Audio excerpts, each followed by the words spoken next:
Have you ever had to walk away from a toxic family member? No names, just yes or no. I was tightening the clasp on my graduation robe when I heard her voice echo through the lobby, sharp, desperate, cracking in a way I had never heard before. "Please," she said, "I'm her mother." The dean's voice followed, calm and unbothered, the way people sound when they are trying not to make a scene. My name card was in my hand. The ink looked too steady for how my heart was beating. I whispered it to myself, Maya Ruth Dalton. For years earlier, that name would have been a reminder of everything I didn't have. Now, it was a quiet weapon. Back then, I was sitting at our kitchen table, staring at a stack of college brochures that looked more like fantasy posters than possibilities. My mom, Linda, had that gentle, pitying look she reserved for bad news, head tilted, voice soft, like she was breaking it to a child that Santa wasn't real. "Sweetheart," she said, her manicured finger tracing the rim of her mug, "we went through everything. The savings, your dad's hours, the house repairs. Money's just too tight this year. You'll have to take a gap year or maybe stay local. Everyone's doing community college first these days. It's practical."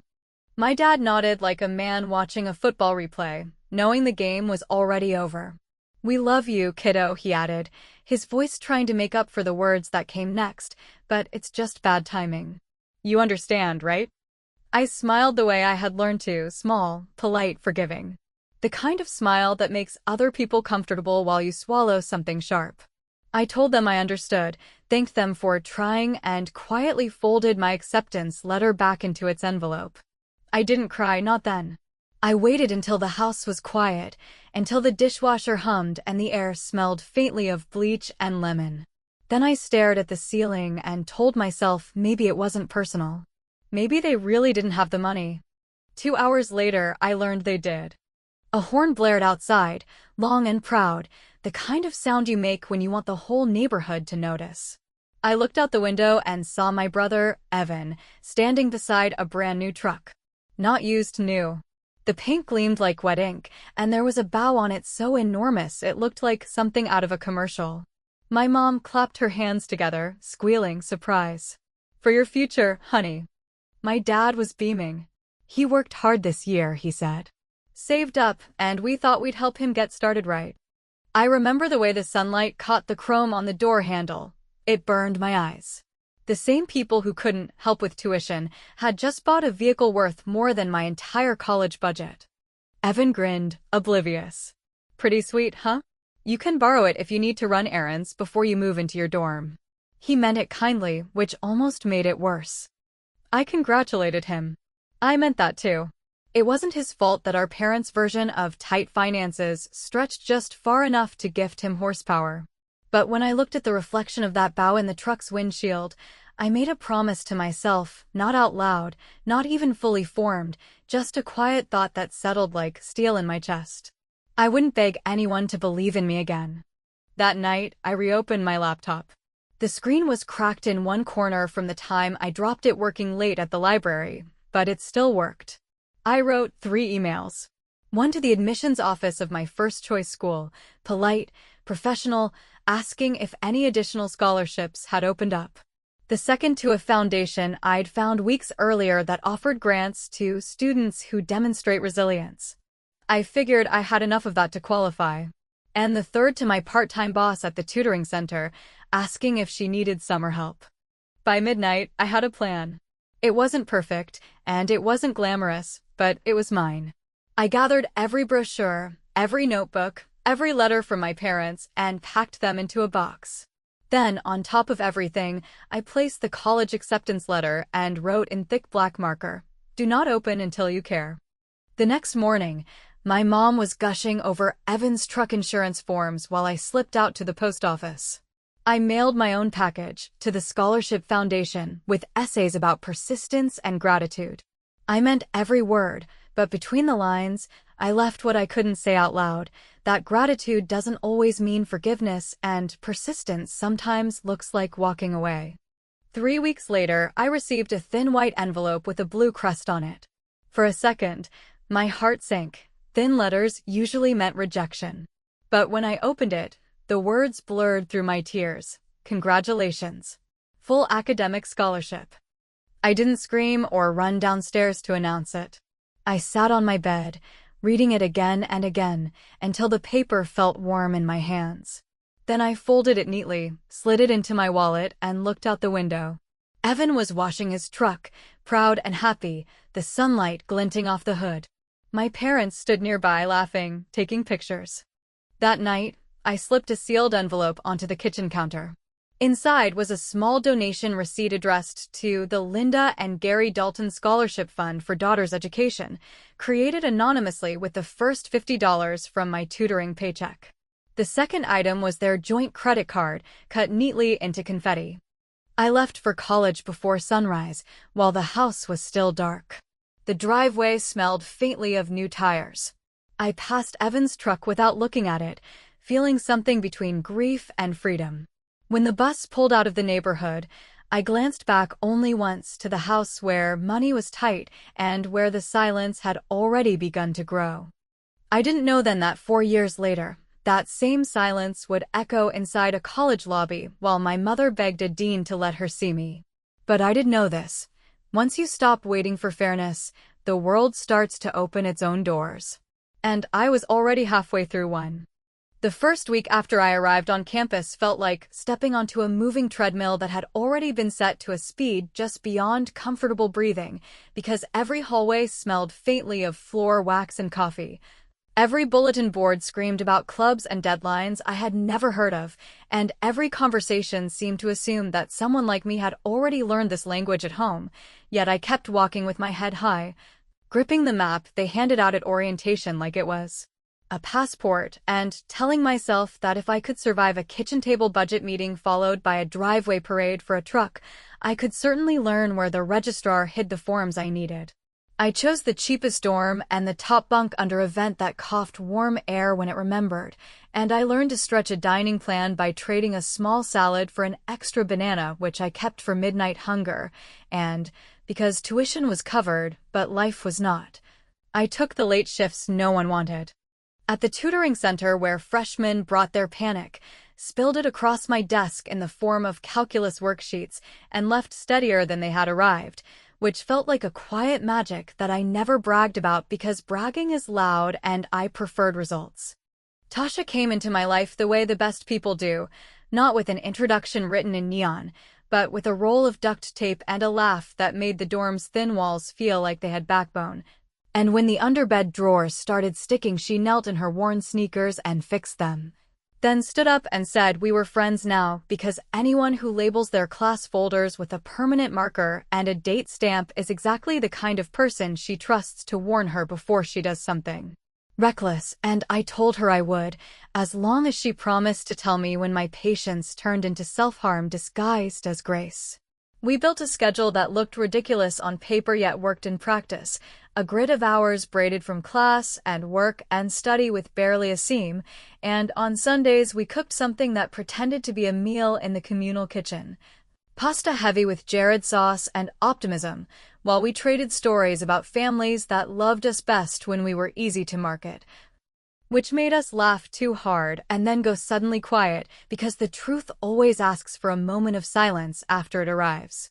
Calls from home came with the regularity of weather reports, and they used the same language, scattered showers of guilt with occasional sunny patches if Evan had done something worth posting, and even though I answered like a dutiful daughter, my words grew lighter and shorter until they floated away on purpose, which bothered my mother more than an argument would have, because anger at least confirms connection while calm detachment is a locked door with no keyhole.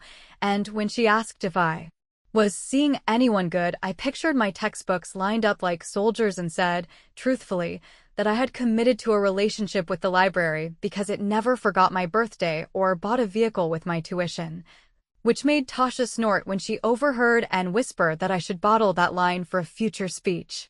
When winter pressed its face against our windows and breathed fog, I layered sweaters under my coat and walked to work anyway, because rent waits for no one and pride never paid a bill, and after a double shift I would sit on the laundry room floor reading the financial aid handbook like it was a novel with an ending I could influence if I just understood the foreshadowing.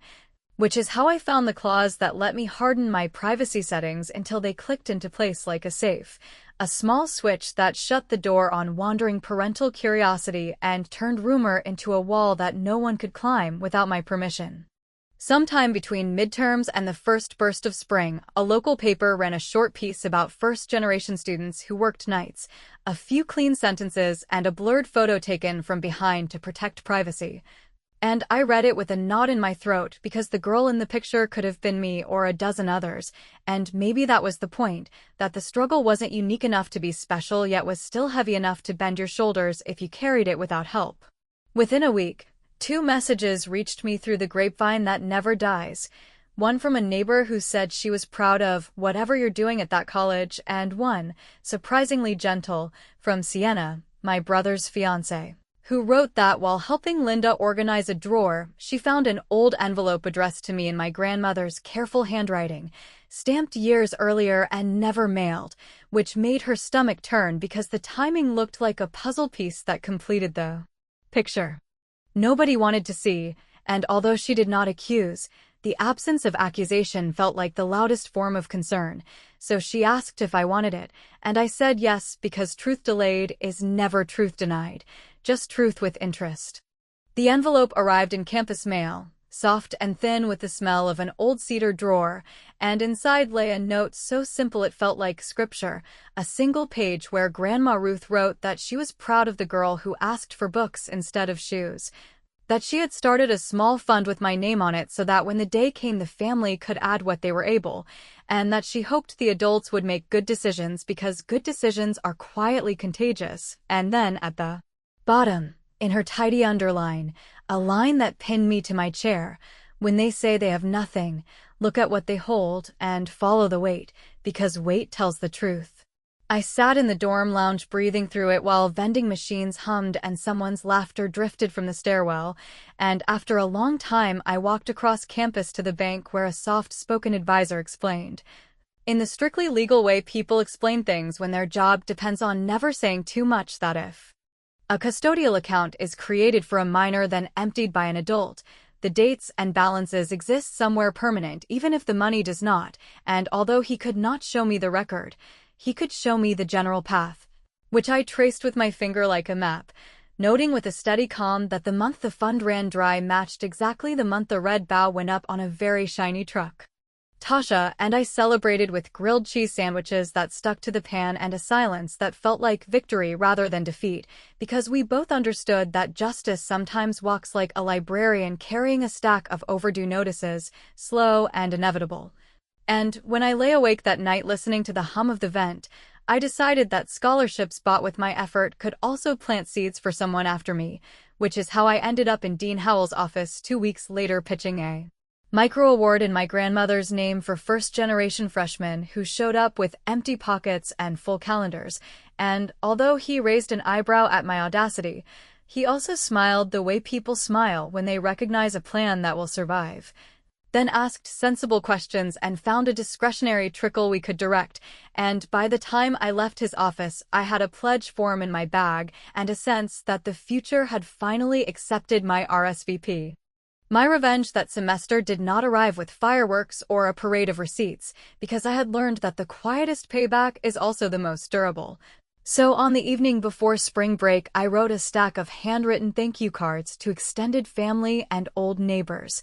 Cards that mentioned, with warmth and zero malice, that the reason I was staying afloat was a patchwork of scholarships and late-night shifts and the legacy of Ruth Dalton, whose name would soon be attached to a small award for students like me, and then I walked to the blue mailbox by the library and sent those cards into the world without a return address, trusting that they would travel through the same grapevine that once carried photos of a truck, and that somewhere a living room would go quiet as people connected dates to decisions and weight to truth, while I went back to the tutoring center to help a freshman factor a stubborn polynomial and laughed when he said he finally got it, because sometimes understanding arrives exactly when you've earned it, and not a minute sooner. The discovery did not explode so much as it settled into my bones like weather that had been building for days. Because once I understood that a custodial account with my name had dried up during the exact month the enormous red bow took up residence in our driveway, Every small memory I had excused as a misunderstanding turned into a ledger line written in permanent ink, and while I wanted to sprint into confrontation with a folder of printouts and a speech that had practiced itself in my head. For years, I also knew that I could choose a better road, one that did not beg anyone to admit guilt, one that simply arranged the facts where everyone could see them and then stepped aside while those facts did the heavy lifting. I went back to the soft-spoken banker with a cup of coffee and a list of questions shaped like curiosities rather than accusations, and he stayed within the lines of his job as carefully as a tightrope walker keeps to the wire. Yet each lawful hint placed a stone on my map, so that by the time I left I understood not only the month but the week, not only the account but the method, and I folded my notes with the care you give to something that will eventually hold someone accountable without raising your voice. Tasha, who could turn outrage into strategy faster than anyone I had ever met, spread my notes across the library table and said that paper trails love ceremonies, because ceremonies are where everyone pretends to be their best self and where careful words can be amplified without a microphone, which is how my private fury became a blueprint for an award that would outlive the moment and, if I did it right, would also place a mirror in front of my parents without using their names even once. We drafted the purpose statement for the Ruth Dalton First Steps Award in language that sounded warm and old-fashioned, the way my grandmother would have written a church bulletin, and we attached to it a small pool of funds pieced together from my work-study savings. A discretionary trickle Dean Howell found between lines of the student success budget, and a pledge that I would redirect part of my internship stipend each semester, because revenge that funds another person's beginning feels like the rare kind that multiplies instead of rots. There were logistics, of course, and I handled them with the same stubborn patience I once used to tutor students through algebra proofs that made them want to bite their pencils in half. Since the scholarship needed an application that did not humiliate people for being poor, a selection committee that could recognize grit without romanticizing suffering, and a ceremony slot at graduation that was short enough to be dignified yet prominent enough that no one could miss it, especially not the people who prefer compliments to accountability. Dean Howell walked me through the approval steps, and when he reached the part about who would receive the limited tickets allocated to presenters, he looked up from the form and asked very gently whether I had family in mind, and I said that I did, although perhaps not the family he expected. I drafted invitations to the cafeteria worker who slipped me extra bananas when late study hours swallowed dinner, to the night custodian who once rescued my fallen binder and joked that if I kept stacking credits at that rate the floor would collapse, to Tasha who had earned front row placement by sheer force of loyalty, and to Sienna whose quiet message about the lost envelope had become the first hinge on which this whole door swung, and then, because ceremonies like to be witnessed by at least one person who knows the backstory, I added the soft-spoken banker by sending a note to his branch manager requesting that the bank sponsor a tiny book stipend for first-gen freshmen in honor of ethical financial guidance, which made him blink back surprise and promise to attend on his own time. All that remained was the matter of the diploma name, which might sound cosmetic until you understand how names behave on a stage, so I visited the registrar with my legal identification and a folded letter that read like a blessing. And I switched my middle name on the program to Ruth, not to erase the people who raised me, but to make visible the woman whose savings had been siphoned away with a smile. And as the clerk typed the change into the system, a gentle clatter of keys that sounded like approval, I felt something inside me settle into place that had been rattling ever since the day a truck engine revved where a tuition receipt should have lived. The practical pieces clicked in one after another, FERPA locked tight, award endowed for a modest pilot year, ceremony slot confirmed, tickets reserved for the people who had fed and steadied me when love at home was measured with a scale that always favored the louder child, and still I did not raise my voice, because silence wielded with intention can redirect a river. When spring slid toward summer and the campus tree shook out a green so bright it hurt, I wrote one careful letter to my parents, a polite note in the tone I would use for a distant colleague, telling them that I was graduating on a specific Saturday. that the ceremony would be busy and the tickets already allocated, that I was grateful for the roof they had provided and the lessons in self-reliance they had taught, and that the program would include a brief presentation of a new award named for Grandma Ruth, which they were welcome to watch on the live stream if they wished. I enclosed a copy of the announcement with the paragraph that described the award's purpose, where the phrase "funds intended for education" sat next to the phrase "ethical stewardship," and I let the pairing do what blunt words could not. I walked the envelope to the mailbox, felt the spring hinge bite softly at my fingers, and released it into a blue mouth that did not judge, after which I stood there longer than necessary, breathing through the impulse to call them and narrate the consequences, because the plan only worked if I allowed the silence to do its job. My revenge that season arrived in a form so measured it could have passed for good manners, because I signed the paperwork that guaranteed the Ruth Dalton Award would be presented on the same stage where I would receive my diploma. I placed tickets into the hands that had kept me upright when the ground was slippery, and I slipped a final, untraceable package into the mail to our old neighborhood association, a slim pamphlet about community scholarships with a sticky note that read, "In honor of daughters whose futures are not parked in driveways," after which I closed my dorm room door, turned off my phone, and sat in the quiet until my heartbeat slowed, only to have it jolt again when a new message from Sienna appeared on my laptop. A single line that said she had found something else in Linda's desk and that I needed to see it before graduation, because it changed the story of who knew what and when, and she could not trust a phone call where a speaker might be standing too close to listen. By the time spring arrived and the campus turned the color of new beginnings, I was already living a double existence, moving between the calm professionalism of my upcoming graduation and the slow, calculated tension of everything that would soon come to light. Because beneath every email about final projects and commencement schedules ran an undercurrent of expectation that had nothing to do with academics and everything to do with the past I had never properly confronted. The name change on my diploma was finalized, the Ruth Dalton First Steps Award had been approved for presentation, and the invitations had been quietly sent to the handful of people who had earned the right to be there, yet I could feel something unsettled. An unfinished pulse of history that refused to stay buried, especially after Sienna's last message, which hinted at another secret hiding inside the same drawers that had already robbed me once. The message arrived on a Thursday evening, folded into the end of a long day filled with congratulations from people who only knew the polished version of my story, and its quiet tone made it impossible to ignore. She wrote that while helping my mother prepare for Evan's engagement party, she had come across another envelope addressed to me, this one not from my grandmother, but from my school's financial office, postmarked during my senior year of high school and still unopened. It had been tucked behind a stack of warranty papers in the same drawer where Grandma Ruth's letter had been accidentally misplaced. She didn't open it herself, but the return address told her everything she needed to know, that it was a notice confirming my early scholarship application results. She said she thought I should be the one to see it first, though her next sentence felt heavier than the envelope itself. It's clear this wasn't lost. It was hidden.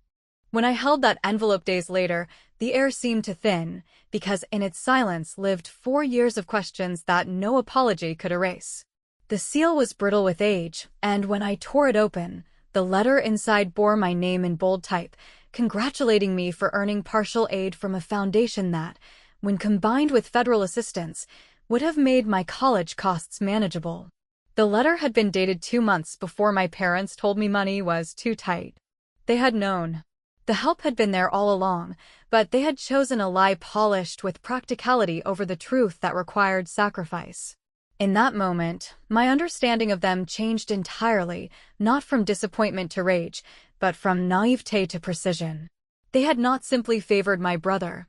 They had edited my future with intent. I did not tell anyone right away, because the knowledge was too volatile to share without careful framing.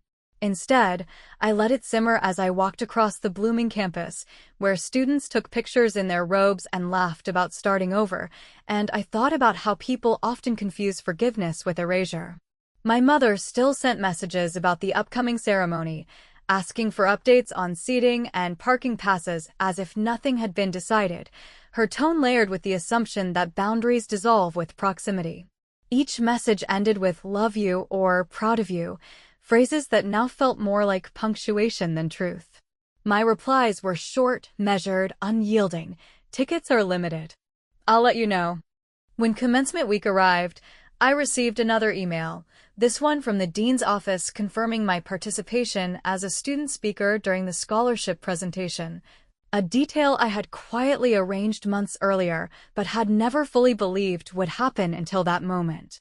It meant that when my name was called, the entire hall would hear about the Ruth Dalton Award, the legacy of a woman whose savings had been stolen yet whose generosity still managed to create opportunity. It also meant that the people responsible for that theft would have to sit or stand through the ceremony knowing the story belonged entirely to me now. The night before graduation, Sienna called for the first time in months. Her voice trembled between guilt and relief as she confessed that she had confronted Evan about the envelope, and though he had looked shocked at first, his silence afterward told her that he wasn't entirely innocent either. He admitted that their parents had discouraged them from mentioning any old scholarship letters around me, claiming that talking about money would only complicate things. That single sentence, spoken so casually, revealed the entire family strategy: erase the uncomfortable, control the narrative, and let silence rewrite loyalty. I thanked her for the truth even though it came too late to fix anything, and she ended the call by saying she'd be there tomorrow, not sitting with my family but near the front with the invited guests. I told her she belonged exactly where she was. The morning of graduation unfolded under a sky that seemed designed for closure, all sunlight and sharp air, and as I zipped up my robe, I noticed how my reflection in the mirror looked both older and steadier, not hardened, but clarified. My phone buzzed once more, my mother again, pleading now, saying they had driven early, that they couldn't find their names on the guest list, that surely there had been a mistake. I turned the phone over, screen down, and slipped it into my bag. There was no mistake. The names missing were the proof that I had learned what fairness really meant when no one was watching. On the walk to the auditorium, the sound of applause drifted out through the open doors, merging with the faint echo of a brass band warming up inside. The usher handed me my card and whispered, "You're up for the award speech too, right?" I nodded, feeling the hum of years aligning into one precise moment. In my folder were the remaining tickets, each neatly labeled for the people who had shown up for me when no one else had. The cafeteria worker, the night custodian, Tasha, the banker, and Sienna. The seats meant for my parents were empty on purpose, their absence more visible than any presence could have been. Before stepping into the hall, I took out one final envelope, written in my own hand and addressed to my mother. Inside it was a printed Kelly Blue Book estimate for a truck of the same make and year as Evan's, and across the top, in calm, even handwriting, I had written, "Apparently, this was my worth." I left it on the windshield of their car parked outside the university gate.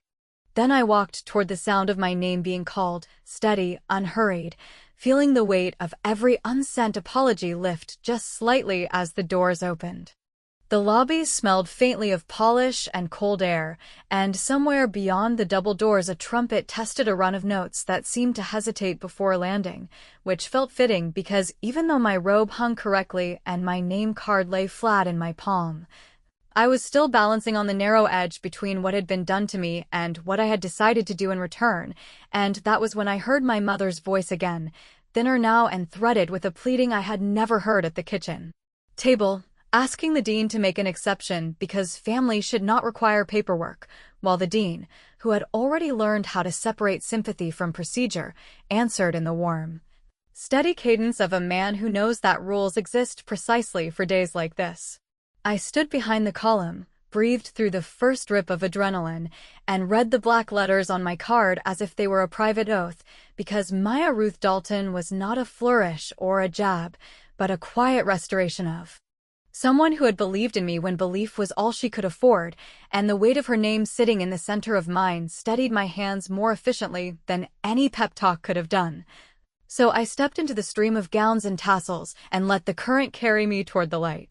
When the announcer's voice rose above the hall and my row surged forward with the rustle of fabric and the clatter of heel taps, I felt the strange, weightless calm that sometimes visits moments you thought would be explosive. Because instead of fury there was infrastructure, instead of accusation there was architecture, and when I placed my card on the podium and heard the syllables unspool, the sound threaded through the room with a softness that did not blunt the message. And I walked the measured length across the stage as cameras blinked and hands came together in a chorus that belonged to no one and everyone.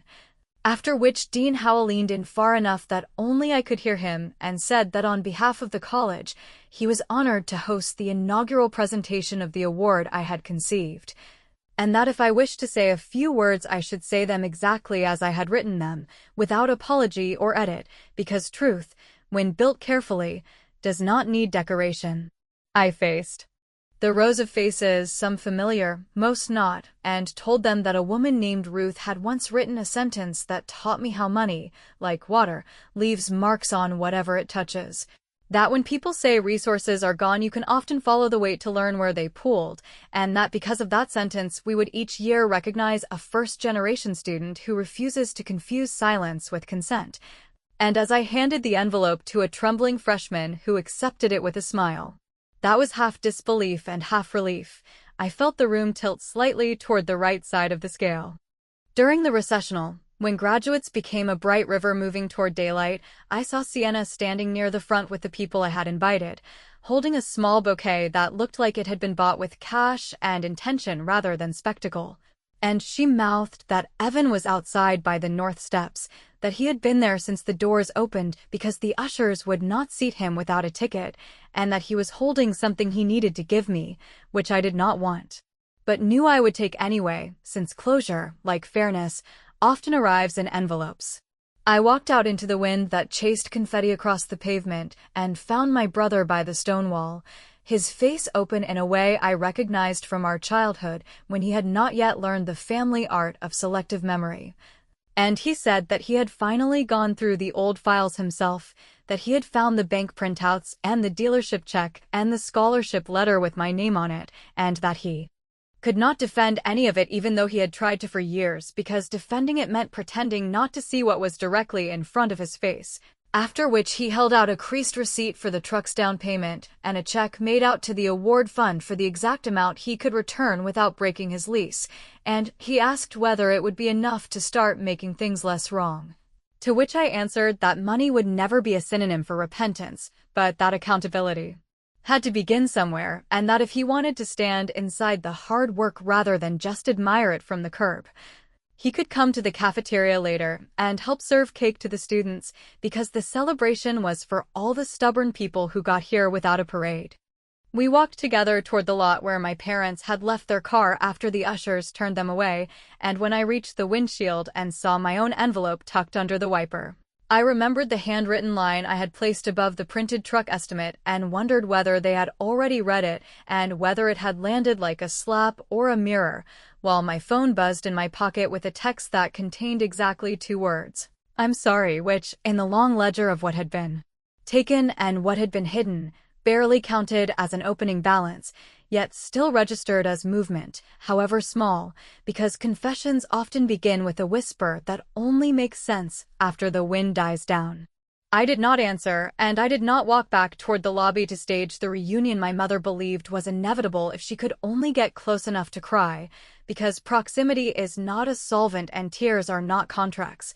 So I turned instead toward the low building where the cafeteria staff had set out sheet cakes and plastic forks and a big cooler of lemonade that cracked with ice when you lifted the lid, and I took pictures with the people who had quietly made my life survivable. And I pinned the first small donor badge to Evan's jacket while reminding him that the point of a pin is not to sparkle, but to hold fabric where you want it to stay. As the afternoon thinned and families drifted away toward dinners and long drives home, I found a bench shaded by a tree that had not been leafed out 4 springs ago when I arrived with a suitcase and a plan no one approved.